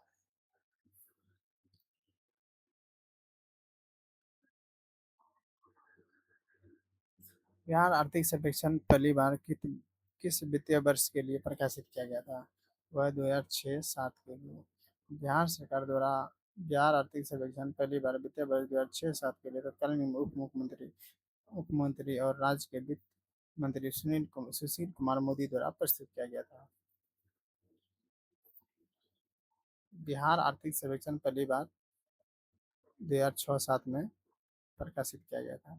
बिहार राज्य ने पहली बार ग्रीन बजट कब पेश बिहार राज्य ने पहली बार ग्रीन बजट कब पेश किया? वह वित्तीय वर्ष 2020-21। बिहार राज्य ने पहली बार वित्तीय वर्ष 2020-21 में ग्रीन बजट प्रस्तुत किया। सरकार को व्ययों को पर्यावरणीय संदर्भ से सुमेलित करने के उद्देश्य से पृथक रूप से ग्रीन बजट प्रस्तुत करने वाला बिहार देश का पहला ऐसा राज्य है। बिहार राज्य ने पहली बार ग्रीन बजट पेश किया वित्तीय वर्ष 2021 में। 2017-18 में बिहार राज्य में जन कृषि के कार्यरत जनसंख्या प्रतिशत क्या थी? कृषि जो बिहार की अर्थव्यवस्था की रीढ़ है जिसमें राज्य की 75% से अधिक आबादी नियोजित है। बिहार आर्थिक सर्वेक्षण 2024-25 के अनुसार 17-18 में बिहार में कृषि पशुधन वानिकी एवं मत्स्यिकी का रोजगार में हिस्सा 45.1% था जो वर्ष 2023-24 में त्वरित 54.2% हो गया। वर्ष 2017-18 के दौरान बिहार में तृतीय क्षेत्र का विकास दर थी वह 14.6। बिहार आर्थिक सर्वेक्षण 2018-19 के अनुसार 2017-18 के दौरान बिहार में तृतीय क्षेत्र की विकास दर स्थिर 2011-12 एवं चालू मूल्यों के क्रमशः 14.6 एवं 17.9% थे, जबकि प्राथमिक एवं द्वितीयक क्षेत्र में विकास दर स्थिर 11-12 एवं चालू कीमतों पर क्रमशः 14.4%, 6.1%, 2.5% तथा 4.1% थी। जबकि बिहार आर्थिक सर्वेक्षण 2024-25 के अनुसार वर्ष 2023-24 में स्थिर मूल्य पर प्राथमिक द्वितीय तृतीयक क्षेत्र की वृद्धि दर 5.7% और 8.2% एवं 10.8% अनुमानित है।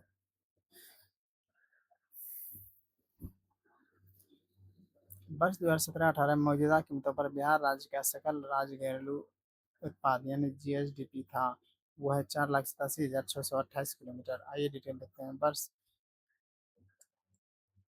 आर्थिक सर्वेक्षण 2018-19 के अनुसार चालू चालू एवं स्थिर 2011-12 मूल्य पर बिहार राज्य का सकल राज्य घरेलू उत्पाद 2017-18 में क्रमशः 4,87,628 वर्ग करोड़ रुपया एवं 3,61,504 करोड़ रुपया है। बिहार आर्थिक सर्वेक्षण 2024-25 के अनुसार यह जो है ना 4,68,740 करोड़ रुपया तथा 3,44,028 करोड़ रुपया है। जबकि बिहार आर्थिक सर्वेक्षण 24-25 के अनुसार 2011-12 में वर्तमान मूल्य पर बिहार का सकल राज्य घरेलू उत्पाद 23-24 में क्रमशः 8,54,429 करोड़ रुपया तथा 4,64,540 करोड़ रुपया अनुमानित है।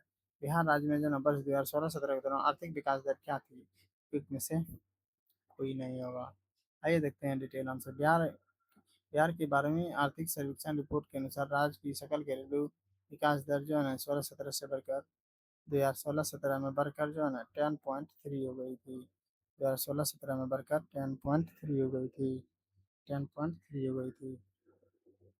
10.3% और बिहार आर्थिक सर्वेक्षण 2024-25 के अनुसार चालू एवं स्थिर मूल्य 2011-12 में क्रमशः 13.3% तथा 7.5% तक पहुंच गए थे, जो 2015-16 के दौरान 7.5%। बिहार आर्थिक सर्वेक्षण 2024-25 के अनुसार चालू एवं स्थिर मूल्य 2011-12 में क्रमशः 8.4% एवं 6.1% थी। बिहार आर्थिक सर्वेक्षण 2024-25 के अनुसार वर्तमान एवं स्थिर मूल्य 2011-12 पर वर्ष 2023-24 के दौरान क्रमशः 14.5% एवं 9.2% अनुमानित है। बिहार में जो है 2005-6 से 2014-15 के मध्य किस क्षेत्र ने सर्वाधिक वृद्धि दर्ज की, वह रजिस्टर्ड विनिर्माण। बिहार में 2005-6 से 14-15 के मध्य रजिस्टर्ड विनिर्माण क्षेत्र में सर्वाधिक औसत वार्षिक वृद्धि दर्ज की। बिहार बजट 2025-26 के अनुसार वर्ष 2023-24 में उच्च आर्थिक वृद्धि दर्ज करने वाले 3 प्रमुख कारण निम्न हैं: होटल रेस्टोरेंट 29.1% और खनन 21 पॉइंट और भंडारण जो है 18%।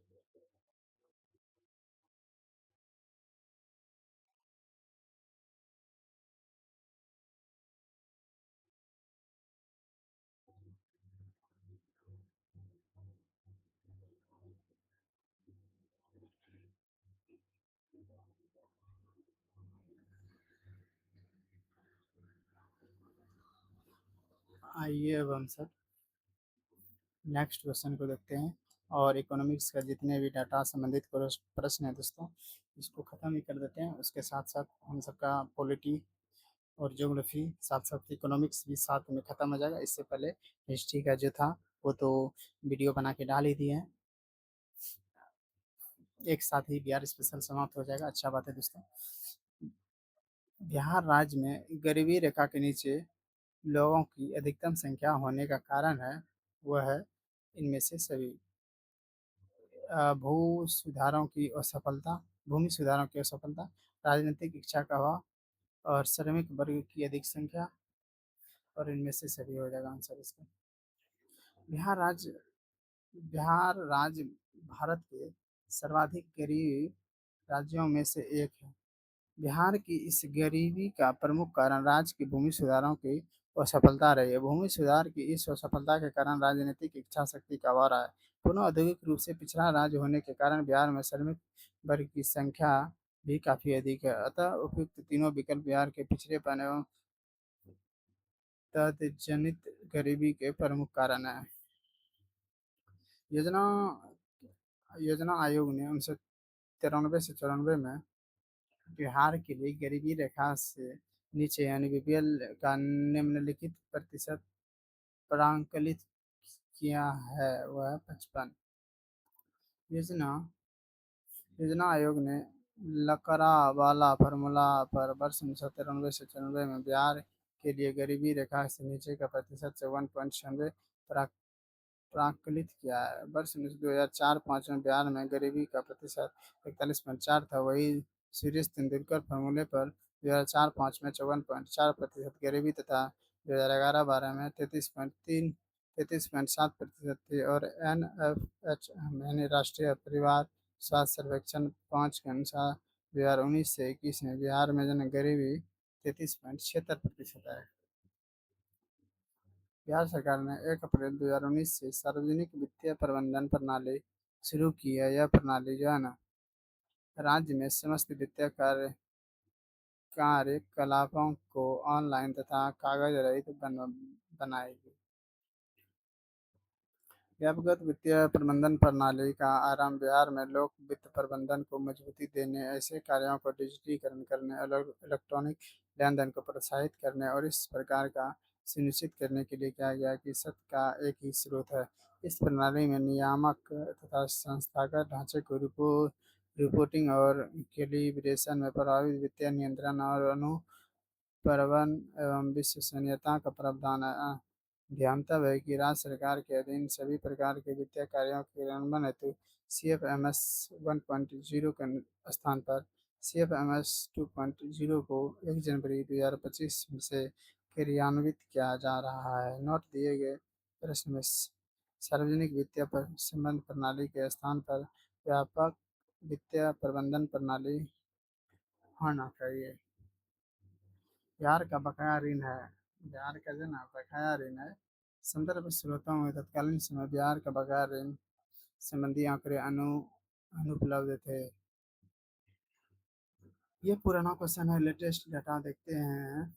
आइए यहाँ से वित्तीय वर्ष 2025-26 में लोक ऋण का शेष 3,53,819.11 करोड़ रुपये रहने का अनुमान है, जो GSDP में 10,97,264 करोड़ रुपये का 25% है। वर्ष 2025-26 के अंत में अन्य दायित्वों के साथ लोन ऋण का शेष 4,64,076.12 करोड़ रहने का अनुमान है, जो GSDP का इतना करोड़ रुपये। ये डाटा से ना जब एग्जाम होगा ना BPSC का या फिर TRE का, जिस का भी एग्जाम कर रहा है, बस ये डाटा लेटेस्ट याद रखना पड़ेगा दोस्तों, क्योंकि इकोनॉमिक्स का डाटा लेटेस्ट याद रखना है। बस क्वेश्चन हम सब इसलिए देख रहे हैं कि ताकि आधार को हम सब देख पाए, किस आधार पर क्वेश्चन सेट करेगा, किस टाइप का क्वेश्चन सेट करता है, इसलिए हम सब आगे डिस्कस करें। और इसका ऐसा नहीं कि ये जो डाटा है यही पूछेगा, ये सब करेंट का डाटा है दोस्तों, इसको बार बार अध्ययन करना ही पड़ेगा। बस भी आगे का क्वेश्चन देखने का मतलब ये है कि हम सबको क्वेश्चन पूछने का BPSC का किस आधार पर क्वेश्चन सेट कर रहा है वो अंदाज लग जाए हम सबको, ताकि आगे उसी अनुरूप पढ़ सकें। 2006-7 में बिहार के विकासात्मक व्यय, ये भी पुराना क्वेश्चन है, आइए हम सब छोड़ते हैं।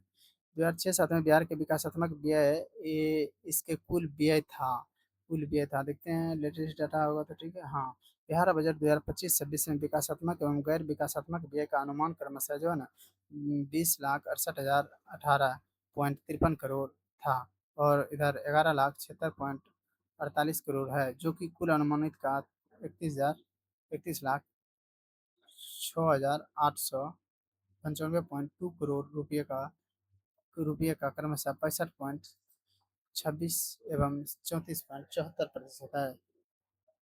बिहार का प्रति व्यक्ति सकल राज्य घरेलू उत्पाद 17-18 में वर्तमान कीमतों पर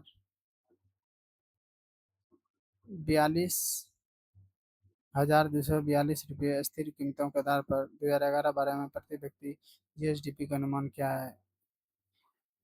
आइए, बिहार आर्थिक सर्वेक्षण 2018-19 के अनुसार बिहार का प्रति व्यक्ति सकल राज्य घरेलू उत्पाद जो है 2017-18 में चालू मूल्यों पर 42,242 रुपया है, 42,242 रुपया, जबकि इसी अवधि के दौरान अस्थिर मूल्य पर 11-12 पर यह 31,316 रुपया। आर्थिक बिहार आर्थिक सर्वेक्षण 2024-25 के अनुसार चालू मूल्य पर प्रति व्यक्ति जीएसडीपी 23-24 में 66,828 रुपये तथा स्थिर मूल्य पर 36,333 रुपये अनुमानित है। प्रति व्यक्ति आय के अवरोही क्रम में बिहार राज्यों की जिलों का सही क्रम इस प्रकार है, आइए देखते हैं।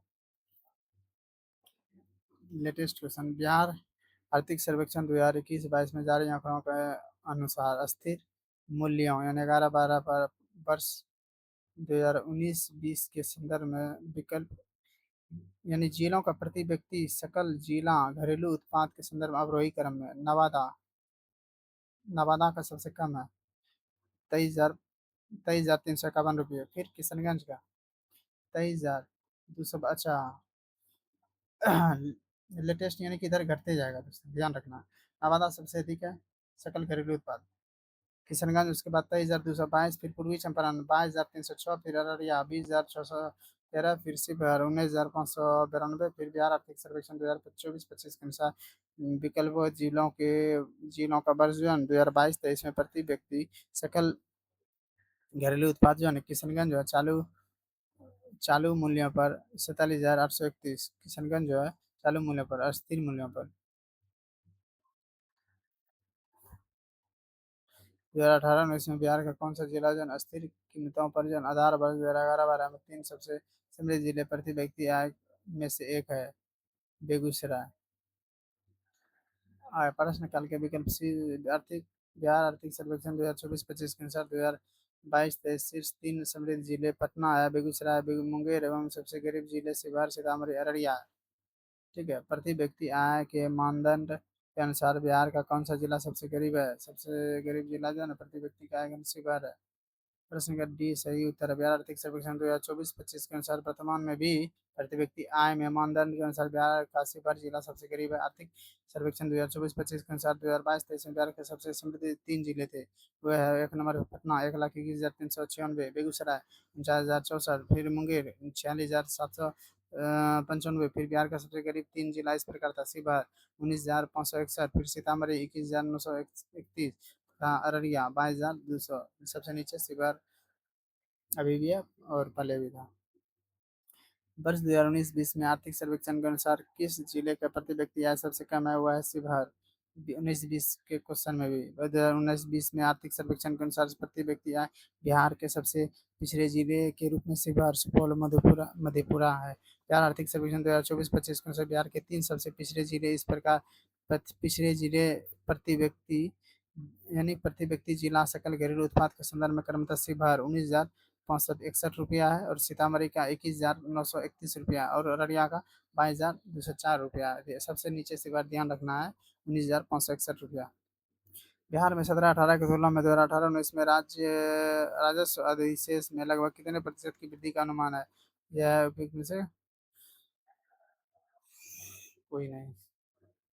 आइए देखते हैं क्या व्याख्या में। आर्थिक समीक्षा सर्वेक्षण 2019-20 के अनुसार बिहार वर्ष में 2004-5 से ही लगातार राजस्व अधिशेष बनाए रखने वाला राज्य रहा है। वर्ष 2018-19 में राजस्व अधिशेष सकल घरेलू उत्पाद का 1.34% था। राजस्व अधिशेष 2014-15 तक बना लगातार बढ़ता रहा, और इसमें 153% बढ़ाकर 17-18 में 14,823 करोड़ रुपये पहुंचा गया। हालांकि वर्ष 2018-19 में इसमें 52.5% की गिरावट आई और वहाँ 6,897 करोड़ रुपया रहा। वर्ष 19-20 में राज्य के बजट अनुमान राजस्व अधिशेष 21,517 करोड़ रुपये अनुमानित था।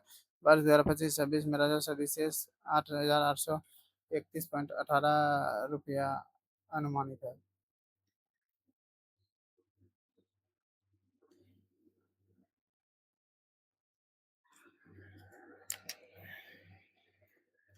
एक सेकंड।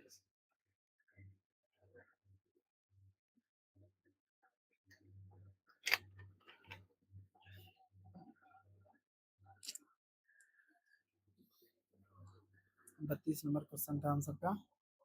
आइए देखते हैं तरफ कितने पेज तक है।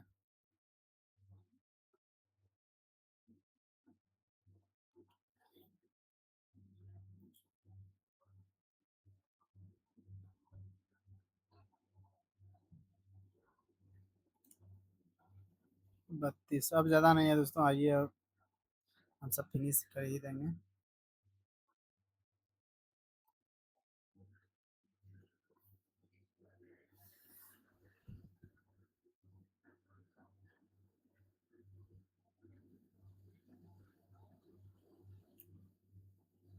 आइए,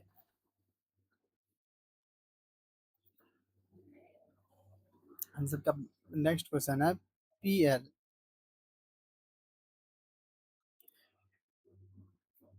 पीएलएफएस 2324 के अनुसार निम्नलिखित में से कौन सा कथन बिहार में महिलाओं के बीच रोजगार के प्रकृति का सबसे अच्छा वर्णन है? वह है, थोड़ा सा छोटा बड़ा हो गया ज़्यादा।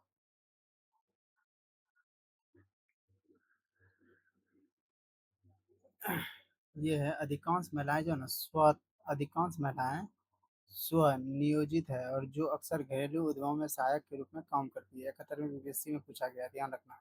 बिहार आर्थिक सर्वेक्षण 2024-25 के अनुसार आवधिक श्रम बल सर्वेक्षण में रोजगार के तीन प्रमुख श्रेणियों में वर्गीकृत करता है: स्वनियोजित, नियमित वेतनभोगी और अनियमित श्रमिक।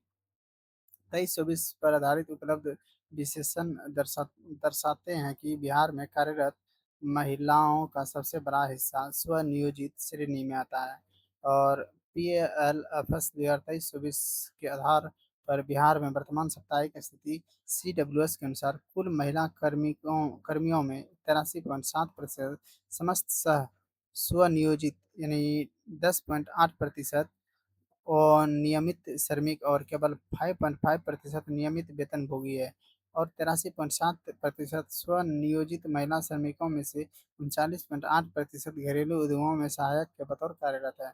नोट: स्वनियोजन श्रमिकों के अंतर्गत उस श्रमिकों को भी शामिल किया जाता है जिसके पास घरेलू उद्योगों में काम था परंतु बीमारी या किसी कारण से वह काम नहीं कर पाए। 2020-22 2020-22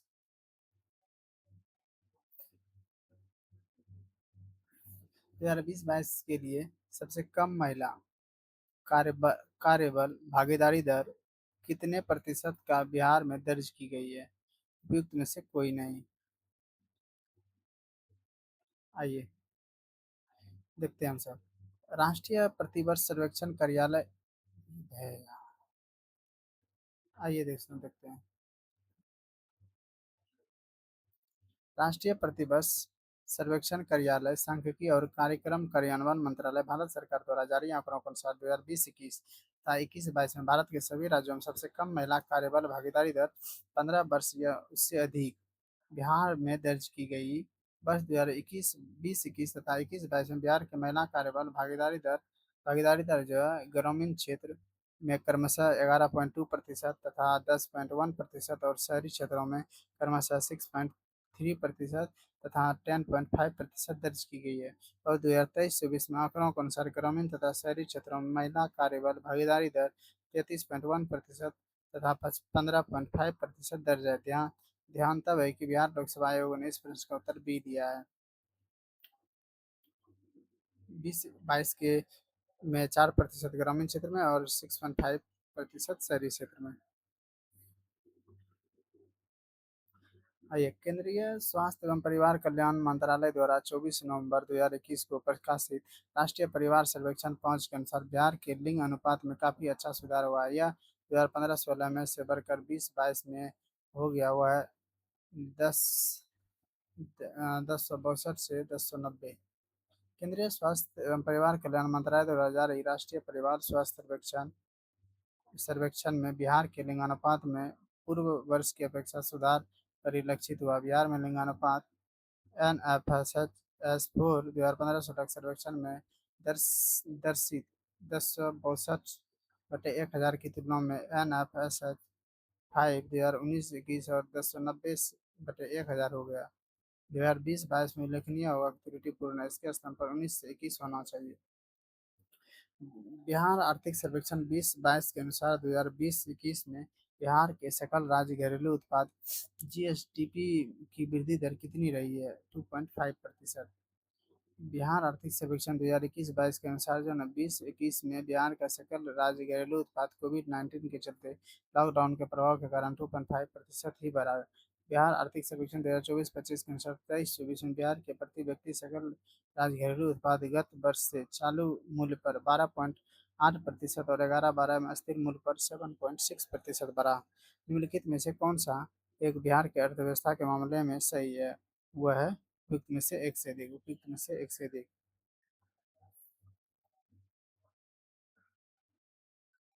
अर्थव्यवस्था के व्यापक ढांचा ऊपर में स्थित है। भारत में सबसे कम विकास दर 2.5 आई।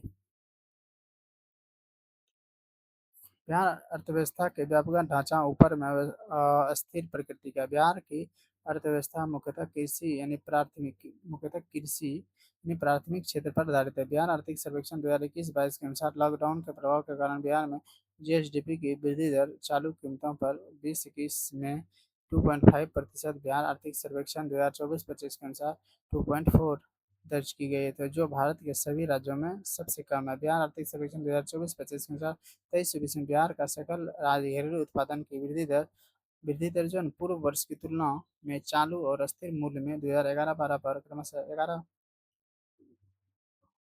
23-24 में 14.5 और 11-12 में 9.2 अनुमानित है। ठीक है। 15वें वित्त आयोग की सिफारिश के अनुसार 2021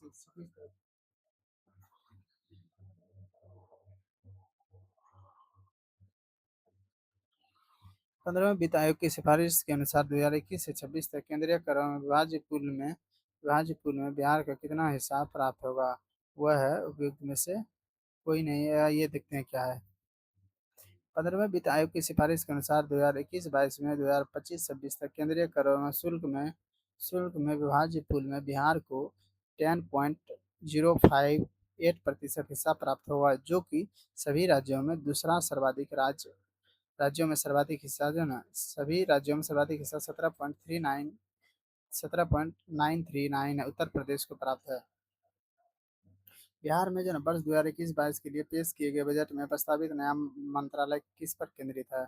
ये भी स्टार मार्क है। या ये देखते हैं डिटेल इसका। बाल देखभाल, महिला सशक्तिकरण, आधारभूत संरचना विकास, कौशल एवं उद्यमिता विकास। उपयुक्त में से कोई नहीं, एक से अधिक आई। वर्तमान में बिहार राज्य में आईटीआई के संचालन श्रम संसाधन विभाग और पॉलिटेक्निक संस्थान संचालन विज्ञान एवं प्रौद्योगिकी विभाग के द्वारा किया जाता है, जिसमें दोनों क्षेत्र में समन्वय स्थापित करना आसान नहीं होता। इसलिए इसलिए समन्वय स्थापित करने और कौशल उद्यमिता विकास हेतु बिहार बजट 2021-22 में अलग विभाग यानी कौशल विकास और उद्यमिता विभाग को गठन की योजना की गई। हालांकि प्रश्न में मंत्रालय शब्द दिया गया, जिसके अनुसार इस प्रश्न का उत्तर ई हो जाएगा, लेकिन मंत्रालय का तात्पर्य यदि विभाग से हो तो डी हो सकता है। मंत्रालय नहीं होता ना। 2021-22 में पेश किए गए बजट में प्रस्तावित नया मंत्रालय की जगह पे बस ये होना चाहिए, विभाग लिखा। नया विभाग केंद्रित है, तब उसका आंसर था कौशल एवं उद्यमिता विकास। मंत्रालय देके गलत कर दिया क्वेश्चन। आइए दोस्तों, अब लास्ट पेज है। बिहार के आर्थिक सर्वेक्षण 2021-22 के अनुसार गलत कथन को चुनिए। गलत कथन यह है, बिहार में प्राथमिक क्षेत्र में 2.8% की दर की वृद्धि हुई थी। आइए डिटेल देखते हैं। बिहार के आर्थिक सर्वेक्षण 2021-22 के अनुसार 2016-17 में 2021-22 तक अवधि में प्राथमिक क्षेत्र में वृद्धि 2.33% रही थी। 2021-22 के अनुसार 2021-22 में बिहार के प्राथमिक क्षेत्र में जो ना वृद्धि जो है प्राथमिक क्षेत्र में 2.3 था और 2.8 यहाँ दिया इसलिए। और द्वितीय क्षेत्र में मध्यकालीन वृद्धि दर 4.8% तथा तृतीय क्षेत्र में 8.5%। अब आर्थिक सर्वेक्षण 2024-25 के अनुसार स्थिर मूल्य पर देखते हैं। राज्य घरेलू उत्पाद के वर्ष 2023-24 के दौरान 23-24 के दौरान प्राथमिक और द्वितीय एवं तृतीय प्राथमिक क्षेत्र में 5.7, द्वितीय क्षेत्र में 8.2 और तृतीय क्षेत्र में 10.8% दर्ज की गई है। बिहार के इतिहास में पहली बार राज्य का आर्थिक सर्वेक्षण प्रस्तुत किया गया था, यह सुशील मोदी के द्वारा। मार्च 2007 में बिहार के इतिहास में पहली बार आर्थिक सर्वेक्षण तत्कालीन उप मुख्यमंत्री एवं राज्य वित्त मंत्री सुशील कुमार मोदी ने प्रस्तुत किया था। 2024-25 के आर्थिक सर्वेक्षण एवं 2025-26 के बजट तत्कालीन मंत्री सम्राट चौधरी के द्वारा प्रस्तुत किया गया। और बिहार सरकार द्वारा कर्मचारियों के वेतन एवं पेंशन पर अपने समस्त संसाधनों का कितना प्रतिशत व्यय किया जाता है? ये स्टार मार्क्स है। आइए देखते हैं डिटेल क्या है।